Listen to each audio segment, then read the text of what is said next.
Decimos en Twitter a esta hora nuestra pregunta. El presidente de los ricos lanza un plan contra la pobreza. Así titulan medios de comunicación al anuncio de Emmanuel Macron en Francia. ¿Desestiman su propuesta? Allí algunas posibilidades entonces para aludir a esta cuestión. Una vuelta por las corresponsalías nos va a llevar a Colombia. Migrantes venezolanos volvieron a la patria, este plan nacional que está en marcha. Los compañeros ya nos van a contar un poco más de esa situación. Allí Paola Fernández encabezando el equipo. Y en Ecuador también hay repercusiones. La marcha convocada por Rafael Correa, que ha encontrado gran repercusión. Cristian Salas en un momento nos va a hablar de eso. Y en red social Twitter, para seguir con nuestras preguntas de este día de Agenda Abierta, el país, Palestina, toma medidas para resistir la demolición de una aldea beduina de Canamar en la continuidad de estos planes sionistas en la región. Preguntamos por qué Israel no detiene y revoca su política de asentamientos. Allí algunos de los puntos planteados como posibles respuestas, ustedes eligen.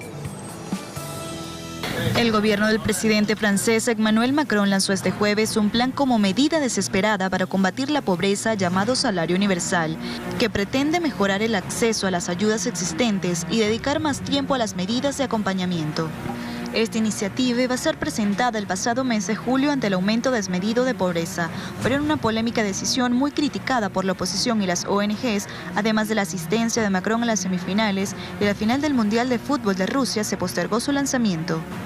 El director nacional de Rescate Popular, Richard Benninger, se pronunció.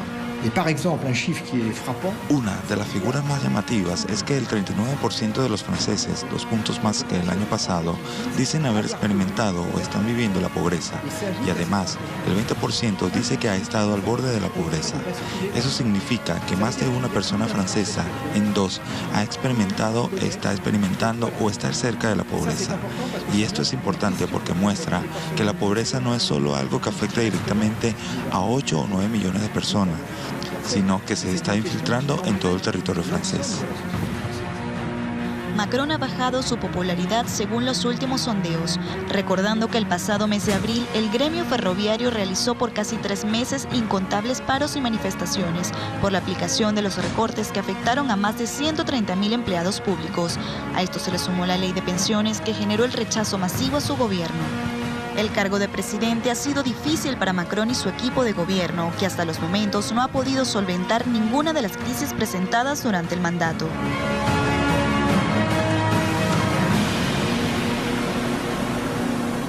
France 24 dice, Macron presenta plan de lucha contra la pobreza estimado en 8.000 millones de euros, un plan que tiene 2 bases, prevenir la precariedad laboral, sobre todo en el sector joven, allí donde tiene justamente mayor índice de desempleo Francia, y la reinserción hacia el empleo. Para el primer punto, contempla crear nuevas guarderías en barrios más pobres, aquí les llaman desfavorecidos, a través de bonos financiados por las colectividades. Esto se suma un fondo para financiar los desayunos en las escuelas prioritarias. El acceso, dice Macron, a la cafetería será más universal, porque saben que ahí para desayunar se paga. Se van a crear comidas de 1 euro. En cuanto a los jóvenes que dejan los estudios, la estrategia es que no desaparezcan del radar de estas localidades. Quieren proponerles formación. 19,8% de los menores en Francia, menores de 18 años, son considerados pobres, o sea que viven con menos de 1.026 euros al mes. Para el segundo punto, el gobierno espera desarrollar dispositivos de inserción en la actividad económica, así le llama.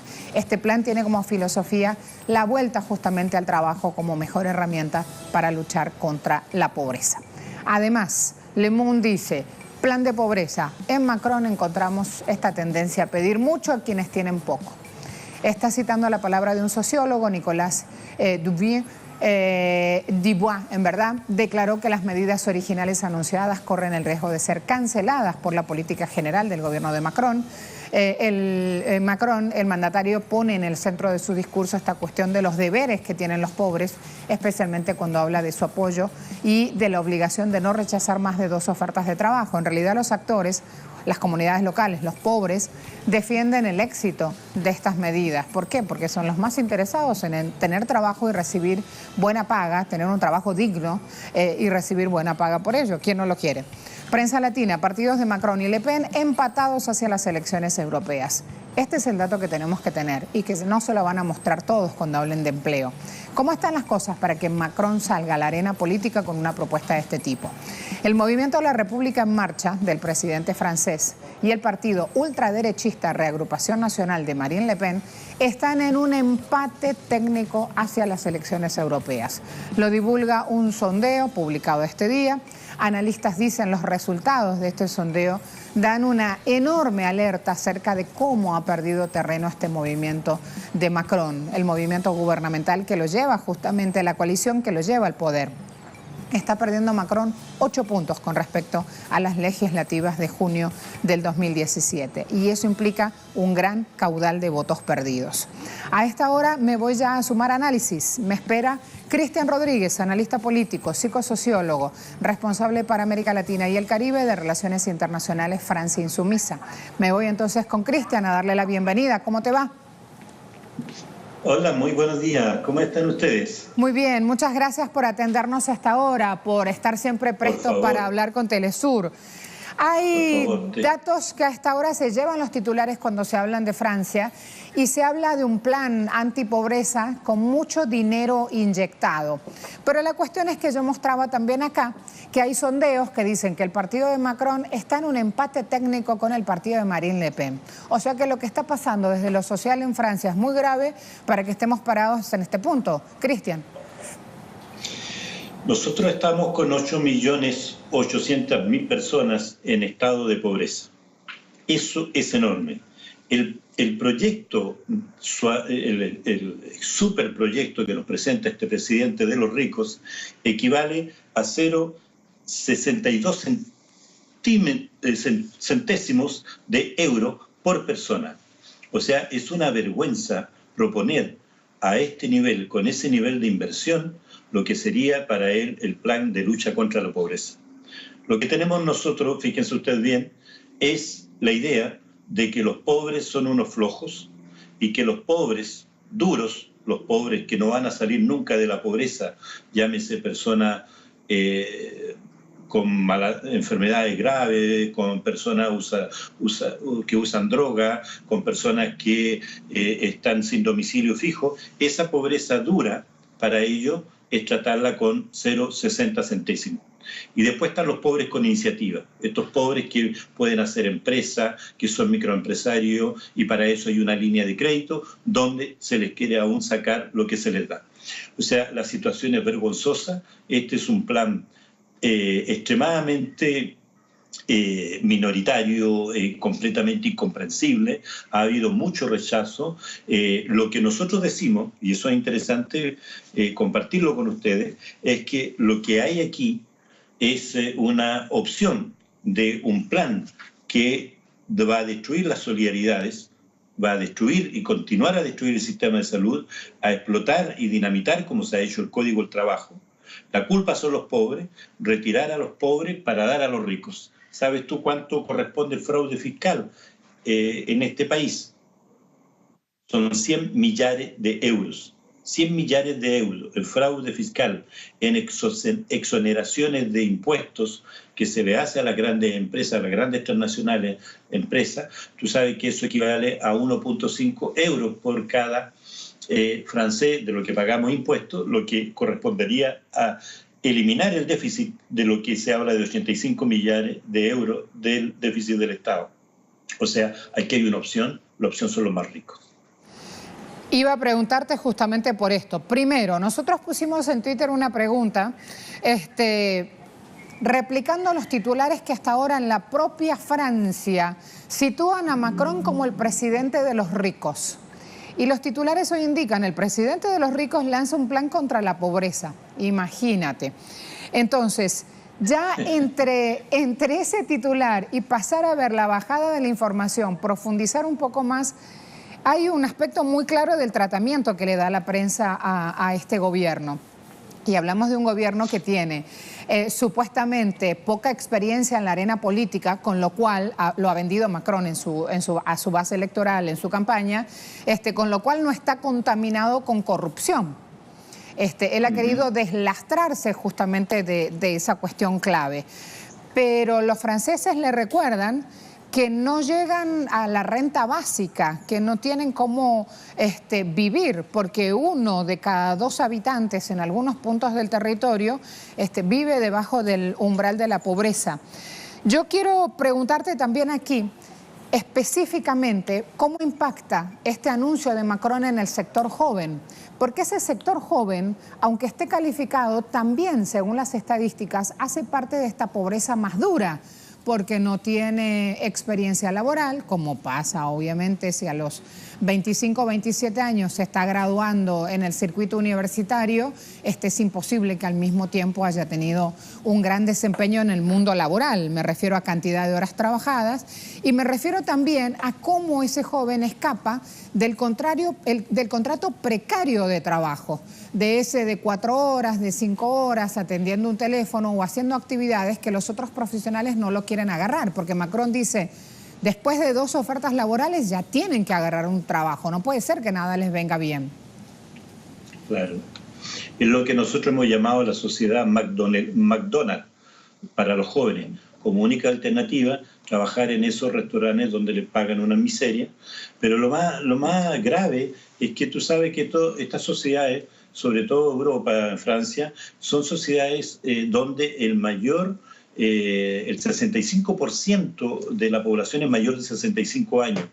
Lo que quiere decir que la inversión que estamos haciendo con los jóvenes, que son el verdadero presente y el verdadero futuro, es extremadamente mínima. Hay ejércitos y ejércitos de jóvenes que abandonan la escuela porque el ascensor social ya no funciona.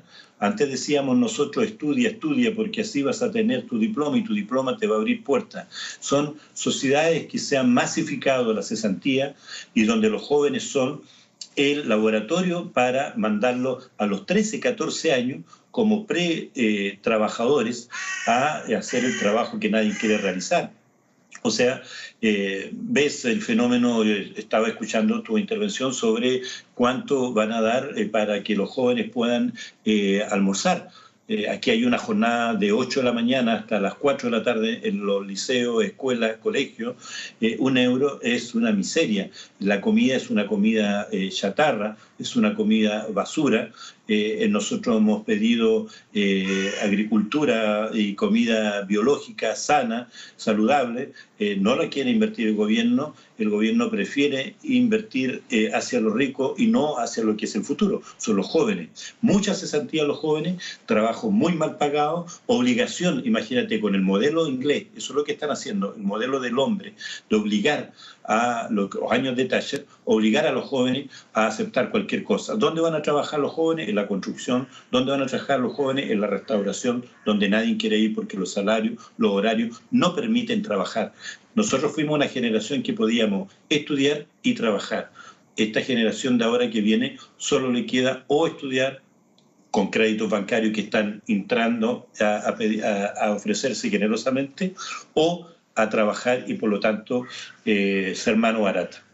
La situación es muy grave, la gente no se imagina que estos países, que la Europa del desarrollo, ¿cierto?, la Europa de los países desarrollados, por eso está la competición con esta extrema derecha, con esta idea reaccionaria, que toda persona que no es francesa pura es extranjero y por lo tanto roba al trabajo a los propios franceses. Así crecen con ese discurso xenófobo, con ese discurso discriminatorio y racista. Es un mal tiempo para Europa y es un buen tiempo para América Latina con lo que ustedes están haciendo.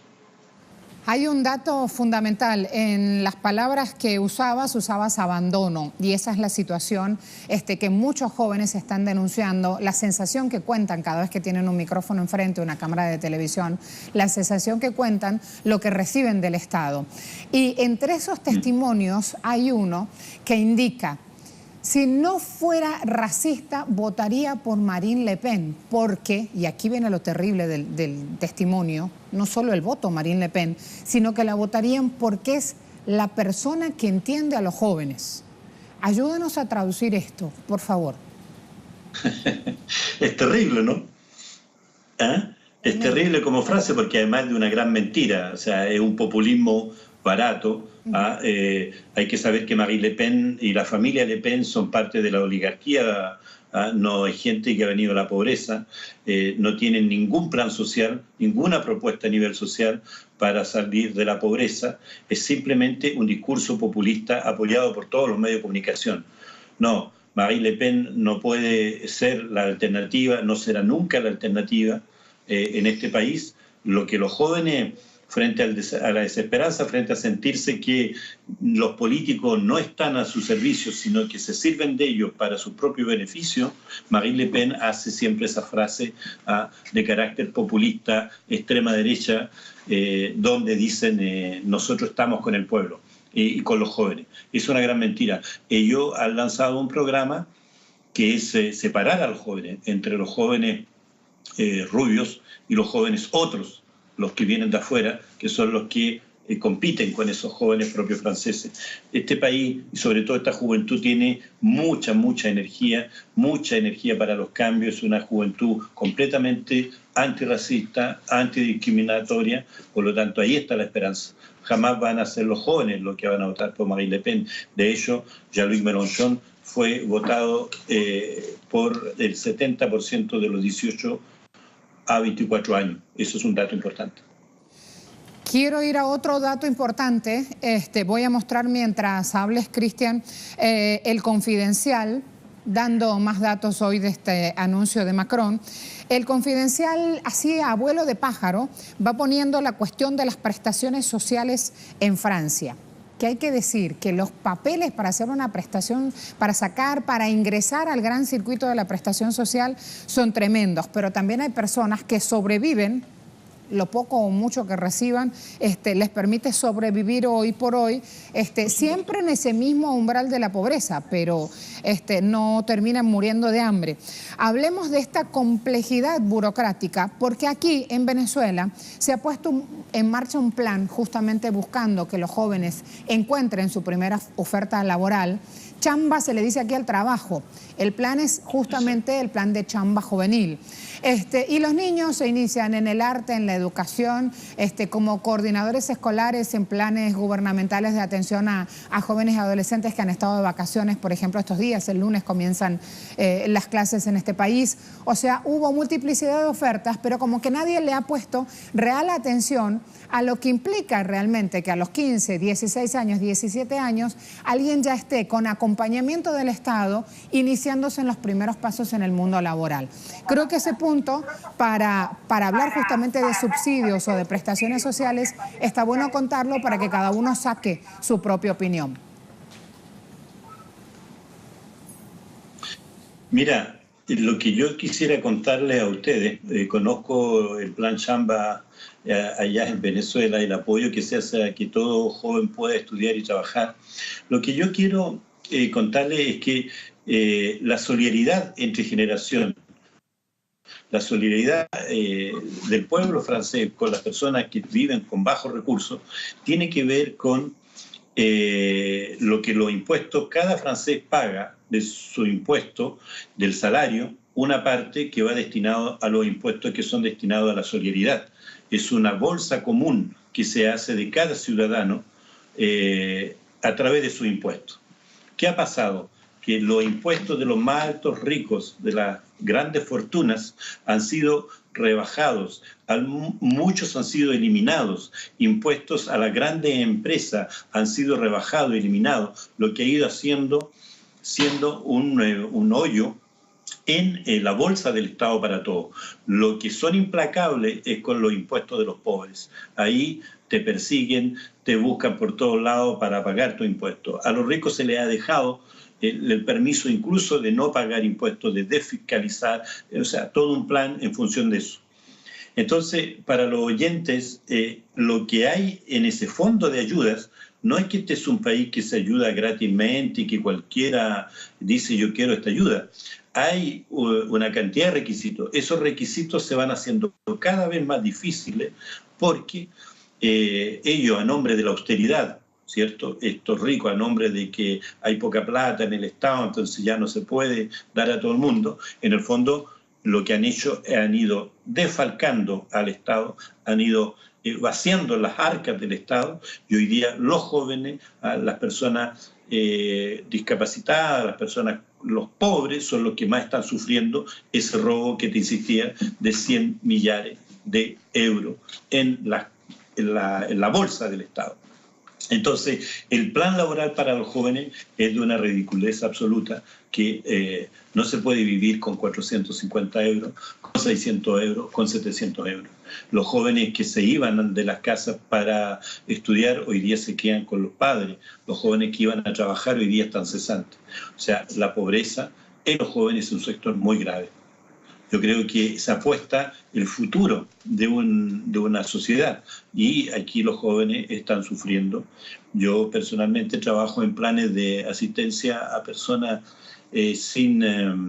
sin trabajo, sin domicilio, y muchos jóvenes también con tentativas de suicidio, y eso es la cosa concreta de la gravedad que está pasando. Acaban de crear la selección en la universidad y la selección de los liceos más pobres no pueden entrar a ciertas universidades.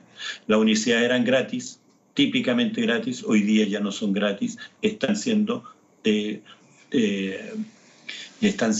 una dificultad también para las familias pobres de alcanzar. Hay un usuario que en Twitter me escribe, o nos escribe, Agenda Abierta, y dice: Macron me suena a Mauricio Macri. Y sí, nosotros tenemos algo de experiencia y sobre todo con la pobreza, cuando vemos los signos los reconocemos, no es necesario estar en un país u otro.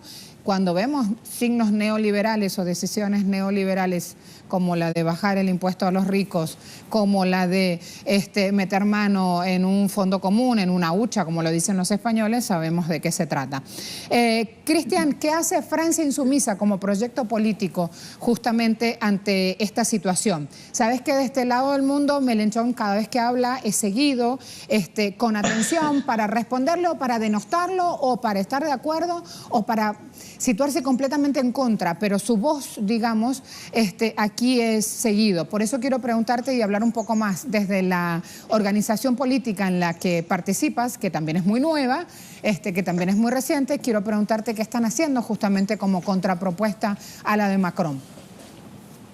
Mira, para decirle a nuestra amiga argentina que te escribía, amiga o amigo, que nosotros decimos que Macron es primo hermano de Macri. Son de la misma familia, así que comparto absolutamente. Ustedes conocen lo que son el neoliberalismo en América Latina, no el caso de Venezuela, pero se instaló el neoliberalismo, en la experiencia del caso chileno brutal, la experiencia que en Perú, en fin, la experiencia en Brasil, México, bueno. Eso es lo que está pasando en Europa, para ser más claro. O sea, aquí están experimentando la venta absoluta de todo el país. Nosotros estamos peleando con planes muy concretos contra temas. El tema del fraude fiscal para nosotros es una batalla fundamental, exigir que las arcas no sean robadas por los más ricos. Estamos movilizando en función del tema del clima, para nosotros el componente ecológico, el componente del bienestar, a partir de rechazar ¿cómo se llamaría? La masiva gaspillage en francés, el robo, el saqueo. Entonces nuestras campañas son cotidianas, nuestras campañas están en los sectores populares, nuestras campañas están junto a los jóvenes en la universidad, en el trabajo, para proponer alternativas muy concretas. Y nosotros decimos que si mañana la situación cambia a los vientos de emancipación y de libertad que queremos para nuestro pueblo, todos estos planes, todo este neoliberalismo va a salir volando de este país. Y ellos lo saben muy bien. Aquí hay una batalla de disputa entre una opción para los ricos o una opción de mayoría que es para el pueblo. Estamos esperando esa gran sorpresa y esa gran llegada, como un aliento justamente también, con un soplo de esperanza. Quiero agradecerte de manera muy especial todo este tiempo, tu disposición para contarnos, para compartir datos, información. Nos resultó vital. Todo lo que sea para saludar el cariño, la fuerza y la energía que ustedes tienen, aquí estamos presentes. Es un ejemplo de dignidad. lo que hacen permanentemente, así que con todo cariño, un saludo y que tengan un lindo día. Igualmente, es día de cobro también en este país, así que ahí andamos todos con la sonrisa, muy bien. con la sonrisa pintada en el rostro. Gracias, hasta la próxima. Que les vaya muy bien. Adiós, chao, chao, adiós. Y se nos va la sonrisa cuando revisamos datos de la pobreza en Francia. Los habíamos preparado en cifras, el análisis estaba sumamente interesante y no lo quisimos cortar, así que antes de ver las respuestas en Twitter, vamos a mostrar estas tasas de pobreza a las cuales aludimos. Porque inclusive van a ver cómo las respuestas en Twitter ahora se mueven de una manera en que o denota falsa información o realmente Macri, Macron, los presidentes de los ricos tienen una gran cantidad de recepción en los medios de comunicación. Pobreza en Francia en cifras. Tasas de pobreza están aumentando con casi 40% según la organización Rescate Popular. El 80% de los franceses dicen que temen que sus hijos algún día experimenten un periodo de pobreza. En 2006 esta cifra era solo 1/3 de la población. 21% de los ciudadanos no puede comer bien 3 veces al día. Más de 1 de cada 5 viviría bajo el umbral de la pobreza. Avanzo, si quieren lo dejan ahí unos segunditos más porque es mucha la información que tiene ese gráfico, así todos podemos tenerlo ahí presente.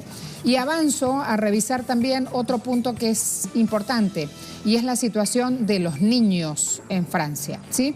Ahí voy. Esta cantidad de niños pobres hay en Francia, 3 millones de niños pobres. 5 millones de personas dependientes de una ayuda alimentaria. 1/3 de familias monoparentales están afectadas por la pobreza. Sigo. 20% de los jóvenes están desocupados. A eso aluden en Francia cuando dicen que están de paro, ¿sí? Están desocupados. Este nuevo plan antipobreza de Macron será seguido de cerca tanto por organizaciones benéficas, la izquierda de su propio partido, como por sus oponentes, porque justamente le pesa a Macron este título, este mote, presidente de los ricos. Con un presupuesto de 8.000 millones de euros, él tiene planteado crear 30.000 nuevas guarderías en zonas prioritarias. ¿Por qué? Porque justamente hay mamás que no tienen con quién dejar a los niños, mamás con problemas, y ahora es que va a haber este hombre de crear 30.000 espacios para ayudar a estos niños o a estas familias con niños. Además quiere imponer la formación obligatoria de los 16 a los 18 años para reducir justamente este desempleo precoz y plantea hacer este acompañamiento de los jóvenes que tienen dificultades, así lo llama, planeando justamente asistencia social para estos jóvenes. Así que allí entonces algunos de los puntos sobre los cuales nos quedamos. Es importante aquí tener en cuenta, ya en el cierre, la repercusión que ha tenido nuestra pregunta hoy en Twitter. Ahora vamos a ir agregando otro dato, y es que solo el 29% de los franceses tiene una buena opinión acerca de lo que hace este hombre. Él había arrancado su mandato mucho más arriba. Hace un año era más del 40% la aceptación, hoy está parado en el 29% solamente Macron con su popularidad. Y obviamente hay un punto que se enciende allí y que tiene que ver con estas alertas. Estamos diciendo que lamentablemente está empatado en un empate técnico con Marine Le Pen, ultranacionalista para las próximas elecciones. Imagínense lo que representa esto. Para quienes en Twitter están llevando la situación en Francia a decir, bueno, pasa como en Argentina, yo encontré una imagen en Twitter hace algunos minutos que me partió el alma, me partió el corazón, y habla de cómo los pobres justamente se manejan en Argentina a esta hora debajo de un puente para poder tener a sus hijos debajo de un techo seguro. Todavía está haciendo frío en provincia de Buenos Aires, de donde fue tomada esta imagen. Y para que vean que ser pobre y estar debajo de un puente no es estar solo, no es estar abandonado por un vicio. Hay familias enteras viviendo debajo de un puente en Argentina. He tomado esta imagen, van a tener allí 53, hoy bajo el puente de Boedo, bajo la autopista, una familia en la calle. Miren esta imagen. Van a ver la pulcritud de este hogar bajo el puente, las muñequitas ordenadas para jugar, así lo dice el usuario, y acota Argentina del año 2018. Esta imagen, a esta hora en la que estamos en familia también debatiendo la importancia de las acciones que toman nuestros gobernantes en pos de nuestro bienestar, esta imagen les sugiero rodarlas, les sugiero no dejarla debajo de la mesa, hablarla con nuestros hijos, porque entonces también ahí está presente la realidad, y esa realidad es necesario que esté presente en nuestra conversa con los niños. Imagen de Argentina entonces, si ya la localizaron y la ubicaron, ahí la ponemos, ahí la mostramos. Por favor, súbanse, quédense con la imagen, muéstranla completa. Esta familia vive debajo de un puente. Suban un poquito más. Miren lo que es la cama de esta niña, miren las muñecas ordenaditas para jugar, miren en esa rejita sus bolsas con todo preparado. Esa es la Argentina de hoy. Voy entonces a revisar respuestas pobreza, Francia a esta hora. ¿Qué contestaron ustedes? Vamos a ver. El presidente de los ricos lanzó un plan contra la pobreza, así lo titulan medios de comunicación franceses a esta hora, y preguntamos, ¿desestiman la propuesta de Macron? 36% dicen sí, hay cero empatía. 22% dice no, así son los franceses. Y 42% dice tengo mis dudas, buscando justamente ir esas dudas, porque cuando hay pobreza no puede haber dudas, señores. O estás arriba o estás abajo, no hay demasiadas dudas. Por eso les mostré esa imagen de Argentina. Tiene muy poquitos minutos de haber sido puesta en red social. Les invito a profundizar un poco más si quieren ver sobre esa situación. Pausa rápida. Volvemos.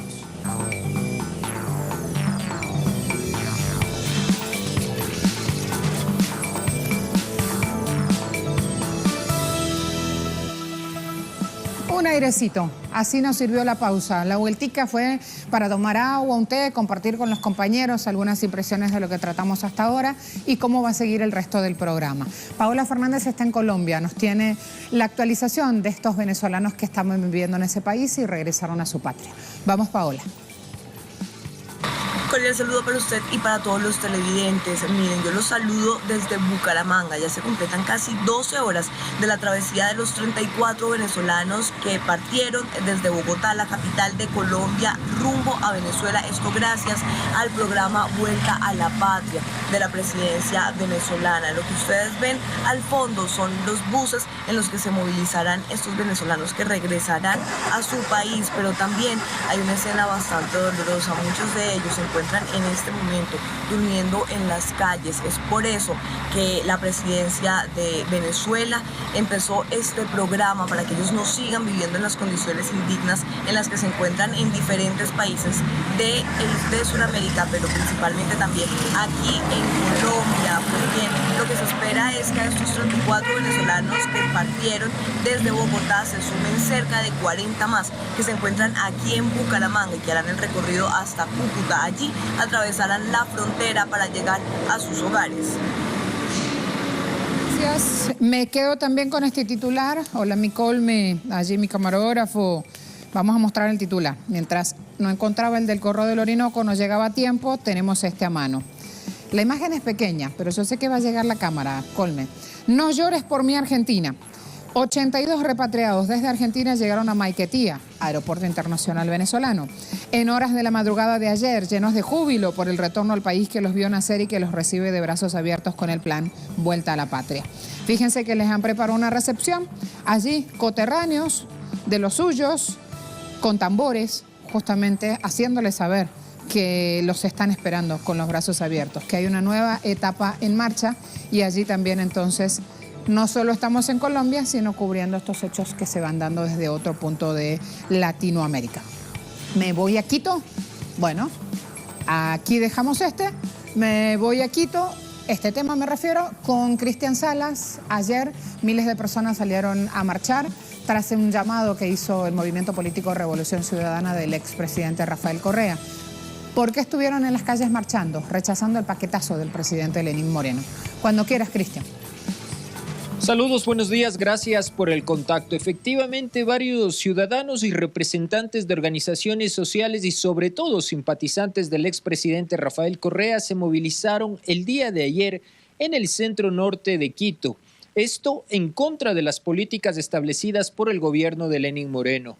Esta es la tercera movilización nacional a la que han convocado quienes son afines a la agrupación de la Revolución Ciudadana y al exmandatario Rafael Correa. Además, muchos de ellos que estuvieron presentes en la marcha denunciaron la persecución política y el bloqueo hacia varios de sus militantes con el objetivo de que no puedan participar en las próximas contiendas políticas a desarrollarse aquí en Ecuador. Por otra parte, varios de los ciudadanos que también se dieron cita en esta marcha denotaron su inconformidad, especialmente frente a lo que han denominado el paquetazo, que implica el incremento progresivo a los combustibles y otras varias afectaciones económicas para la población. También es importante señalar que el gobierno ecuatoriano, en respuesta a estas inconformidades, anunció hace pocas horas enviará al legislativo un proyecto de ley para combatir la corrupción mediante sanciones e incautación de bienes de funcionarios y exfuncionarios involucrados en actos ilícitos. Este proyecto tendría que ser revisado, como ya lo dijimos, por la Asamblea Nacional. Esta es la información que tenemos a esta hora. Por el momento regresamos con ustedes. Gracias, compañeros. Rapidito con otros temas de Venezuela, que sé que muchos ponen Telesur para ir siguiendo informaciones de Venezuela, fresquitas.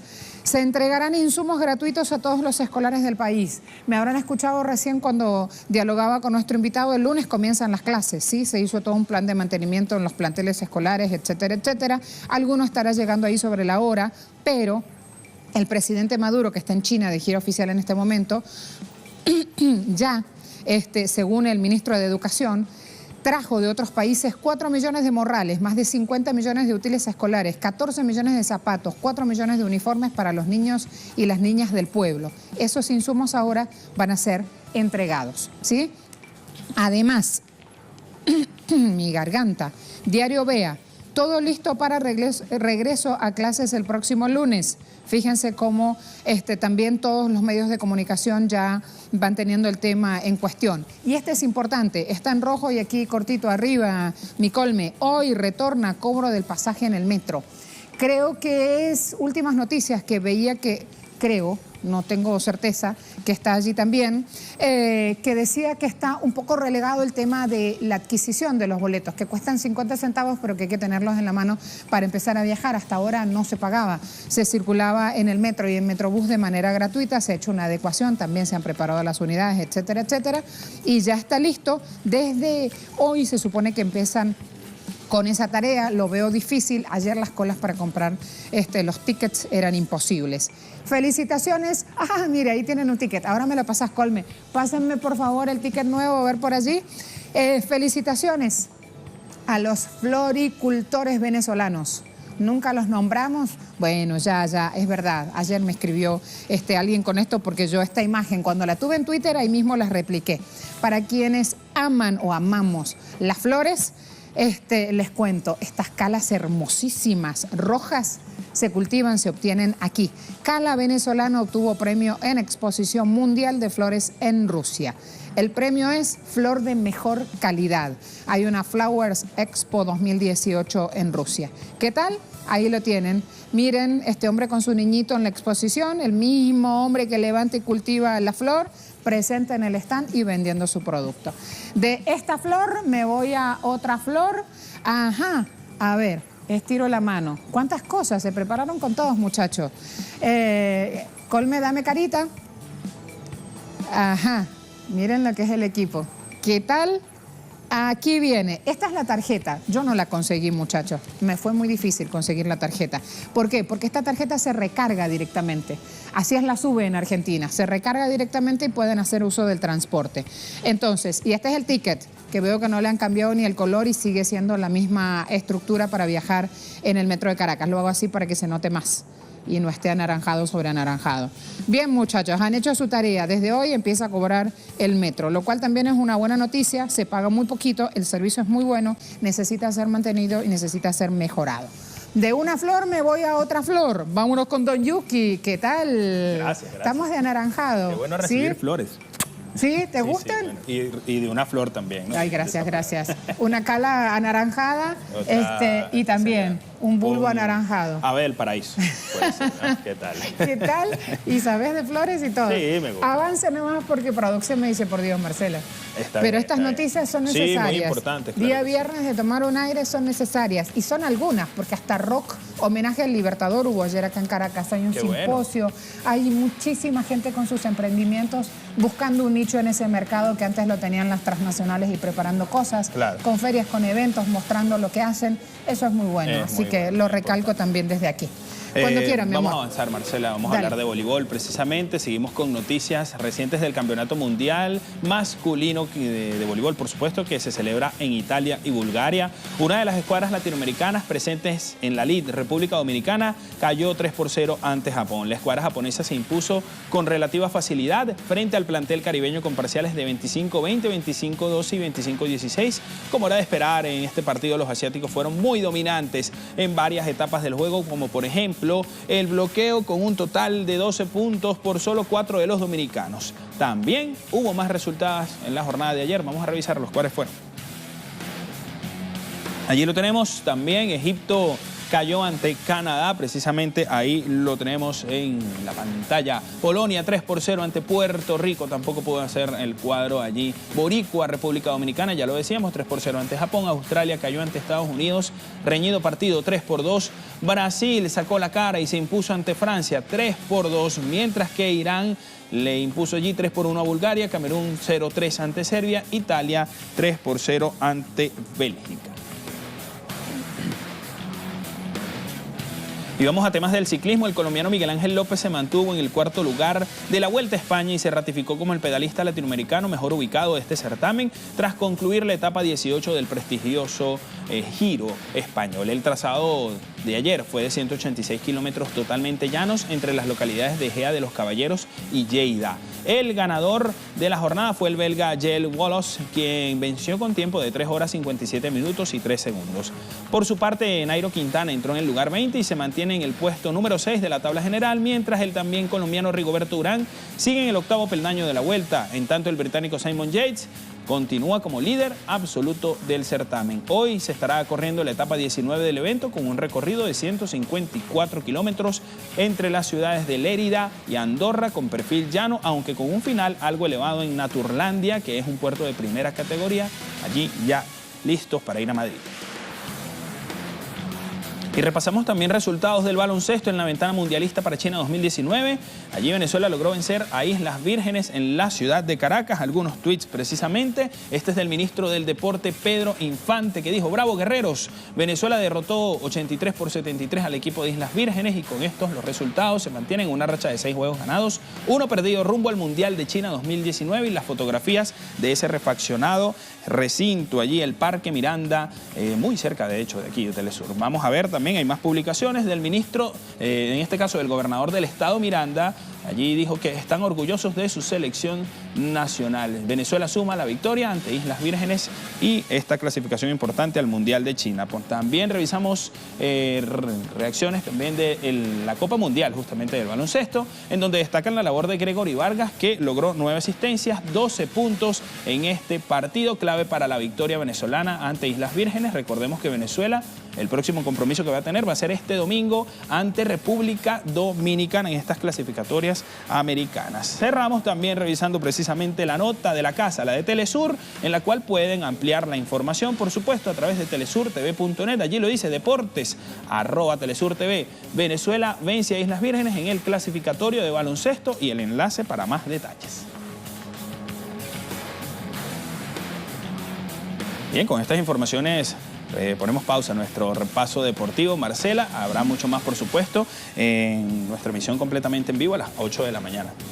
Cambio de tema, no me voy a la pausa. Cambio de tema, Vale. Seguimos. Gracias, Millo. Vale. Nos vemos. Se advirtió que cometería un crimen de guerra si demolía el pueblo de Canal Jamar.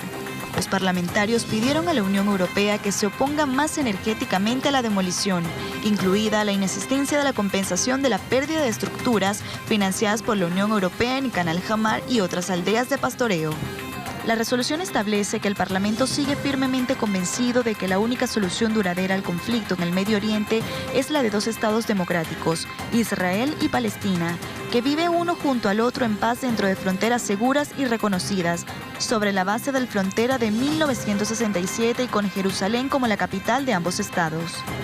Agregaron en la resolución 10 estados miembros de la Unión Europea apoyando programas humanitarios en Canal Hamar, incluida la construcción de una escuela primaria y una asistencia humanitaria financiada con fondos comunitarios estimada en 315 euros, está ahora en peligro, a la vez que recuerda al mundo que Israel tiene la plena responsabilidad de proporcionar los servicios necesarios, incluida la educación, la asistencia sanitaria y el bienestar para las personas que viven bajo su ocupación, de conformidad con la Cuarta Convención de Ginebra.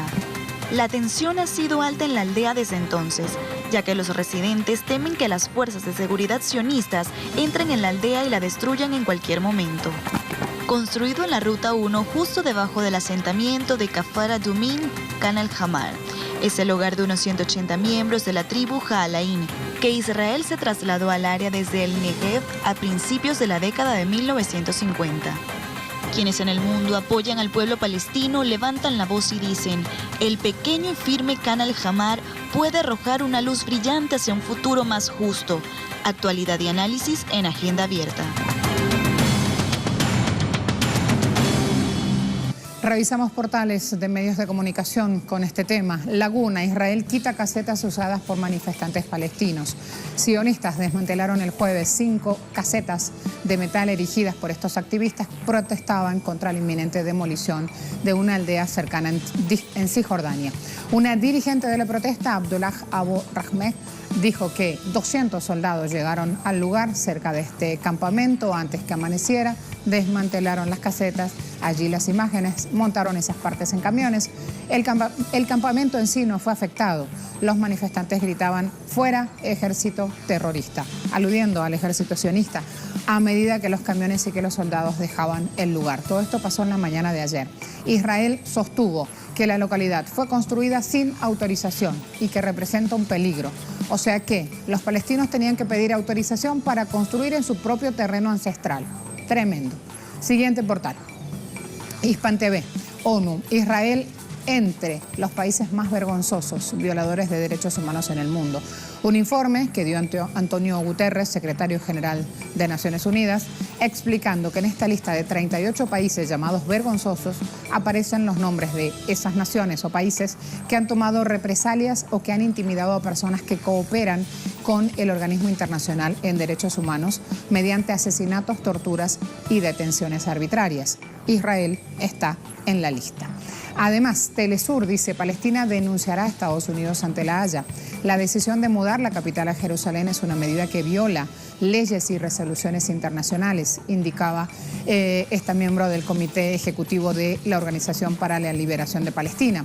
Aludían también: líderes palestinos van a discutir posibles respuestas luego que el presidente Mahmoud Abbas asistiese a una reunión de Naciones Unidas en Nueva York a fin de este mes. Allí entonces instancias para ir moviendo a raíz de lo que pasa, que no deja de pasar. La diferencia es que usted no lo ve en un medio de comunicación.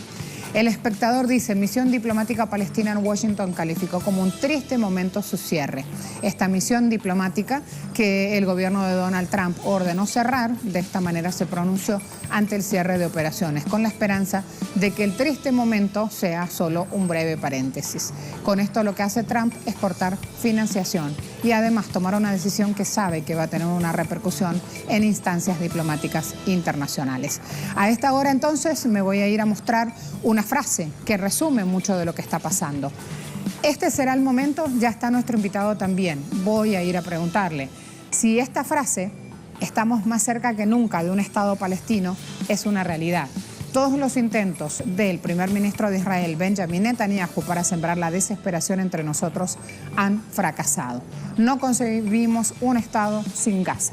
Lo dice justamente allí la información una autoridad OLP.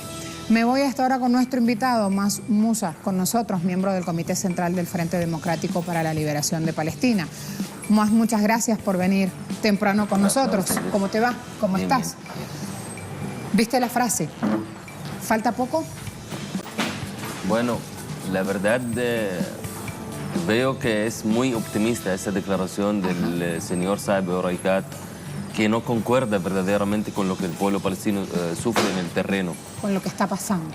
Hay una diferencia muy grande entre lo teórico y lo que está pasando en el terreno, las agresiones permanentes y el desafío creciente del Estado sionista de Israel, no solamente a los derechos internacionales, inalineables, no diría yo, del pueblo palestino, sino a toda la comunidad internacional, a todas las resoluciones, a la Asamblea General de las Naciones Unidas, al mismo Consejo de Seguridad, y eso verdaderamente no es que nos desespera, no es que nos quita la esperanza, sino que nos convence cada vez más de que hay que empeñar más voluntad, hay que empeñar más resistencia, hay que fortalecer aún más los lazos de amistad con otros pueblos, como para llegar a este día, a este sol, a este amanecer, donde podemos verdaderamente gritar con todas nuestras corazones, ¿no? De que bueno, ya tenemos nuestro Estado independiente con Jerusalén, con su capital.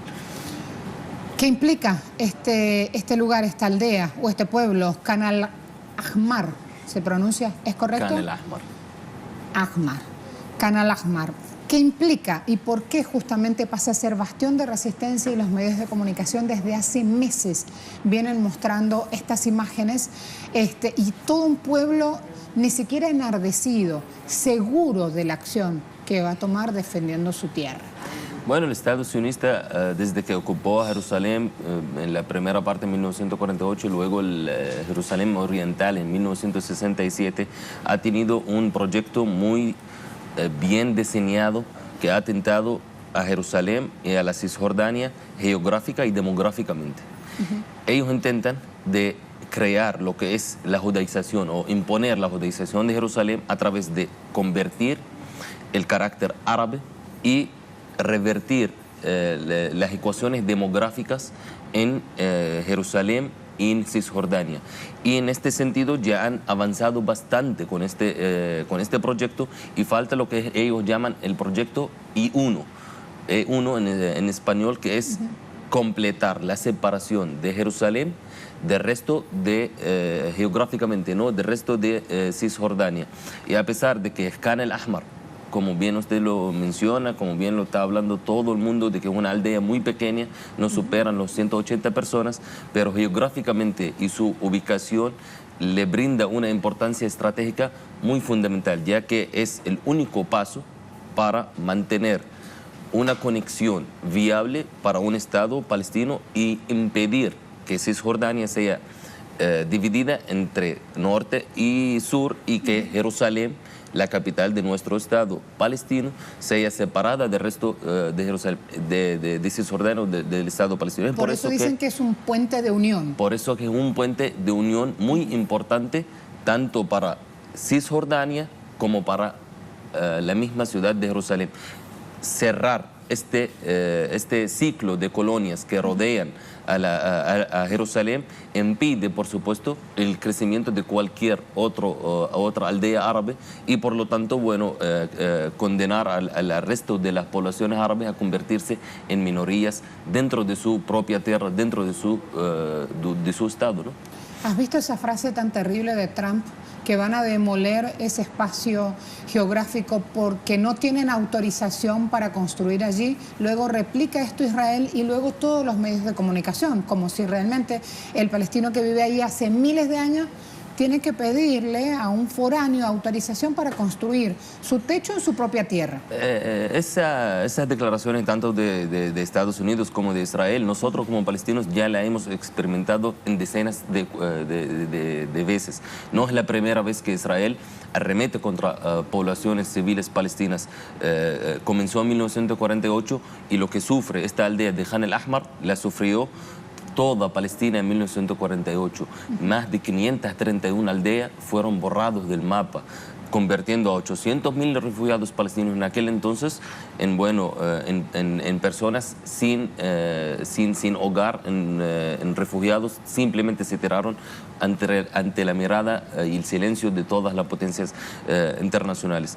Ni Trump ni Netanyahu tienen moral para decirle a un palestino que vive hace miles de años enterrado en su tierra a que no tiene permiso a construir. Incluso hay ya voces de todo el mundo advirtiendo de que esa acción de demoler las casas y demoler Khan el-Ahmar y acabar con la existencia de esa aldea palestina acabaría con las supuestas negociaciones, acabaría con la supuesta solución de 2 estados y acabaría con todo el proceso de paz, porque nosotros los palestinos estamos conscientes de que no permitiremos un estado de bastones, no permitiremos un estado de cantones. Necesitamos un estado palestino viable, soberano, con Jerusalén como su capital. No permitiríamos incluso un estado sin Gaza, como bien lo mencionaba el señor Erekat. Es decir, que necesitamos todas las resoluciones de las Naciones Unidas que sean aplicadas en el terreno. Un estado palestino